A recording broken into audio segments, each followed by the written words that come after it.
The last two games in the second half, both second halves haven't gone great for the defense. Just, do you think there's anything going on in the second half in particular that you want to see fixed with your defense, or do you think it's just a coincidence that that's happened twice?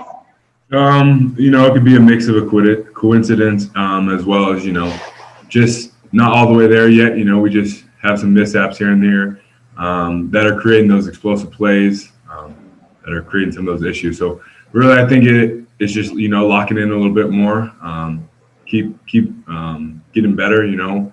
We're having spurts of greatness. You'll see it a lot.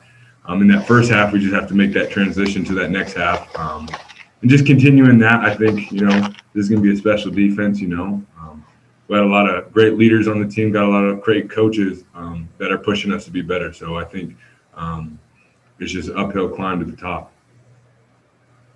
At one point, I know that you were going to opt out this season. What made you decide that you were going to come back and play this year? Just, that's I always wanted to play. That's other circumstances that don't really need to be discussed tonight. But, I've always wanted to play, and, I'm all for the team. Thank you. All right, Joe McHale from Spokane TV. Go ahead, Joe. Hey, Dallas. The defense in the first half forced, I believe it was 3 turnovers on 3 consecutive drives. I imagine the sideline was going nuts. What was it just like being able to start the game with that kind of a tempo? Yeah, that's some very great energy to have. It's something that's super special, getting 3 turnovers, and all of them, if I'm right, were Aiden Hector recovering those. So that's amazing right there. It's energy that we need, when the stands are empty, and, when big things like that happen, we don't hear the fans right now.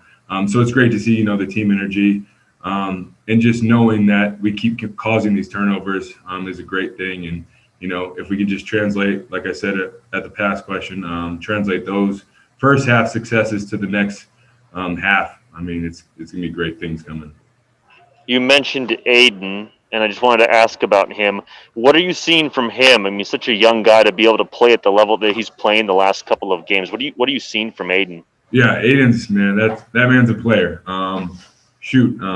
We still don't fully know him yet, because it seems like I think he came in 3 weeks, or he had 3 weeks from fall camp, 3-4, counting this week and stuff. But man, it's crazy to see someone come in, in the circumstances we're in right now in 2020, to come and just play like that. He has relentless effort and just, good football smart. So it's great things are going to come out of him. Just keep learning things. So I'm excited to see that, and just a great player. Thanks, Dallas. All right, Cody from the Evergreen. Go ahead, Cody. Hey, Dallas, I know you mentioned the explosive plays earlier, but, the interior kind of defensive line and linebackers did a pretty good job of bottling up for Dell in that Oregon rushing attack. What was it that allowed you guys to kind of, shore up those A and B gaps and prevent them from gashing you up the middle? Yeah, I think, you saw in the first half a lot that, we were holding the middle and playing strong there. A lot of the D tackles are stepping up, especially, a lot of them don't have that experience. So it's really good to see something like that happening, stopping the run like that in the middle.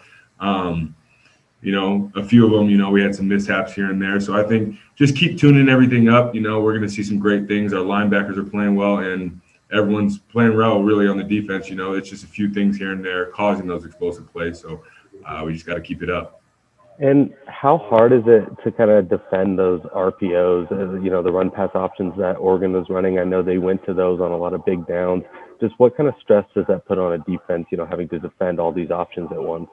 Yeah, I would say inside, we kind of aren't on it right away. We're just trying to sit in there hard and play our gaps, and then we see it. But, I would say I can't speak for everyone else, but, it is, sometimes difficult. But I think if we just keep playing our keys, reading our keys, doing the right things, we'll understand those all completely. So, just with the circumstances we're in, we're still trying to get into things a little bit better, but I think we're doing good, and everything's going to just keep moving forward and going our way.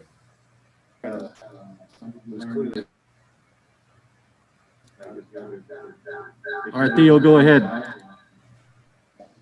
Hey, Dallas, what did you see on the 57-yard pass near the end of the first half that kind of allowed them to score that touchdown going into the break? I was just trying to rush the passer, so I didn't really see much and, till the end. So can't really speak on what happened exactly there, but just one of those explosive plays that we can fix. A lot of things go the other way. So, we're right there, and that's one of those little mishaps that we got to tune up. Did it feel like that play kind of changed the momentum of the game at that point? You guys had, I think, a 2-touchdown lead. I wouldn't say that, really changed much. We were good. We knew our, putting the ball in the hands of our offense, they're going to come back and make some plays for us. So that's all we were thinking, it's next play mentality. We weren't really thinking about that after it happened. And I would say, we knew our offense was going to go out there and perform. So we just got to trust them, trust Jaden and trust, everyone on that unit to do their thing.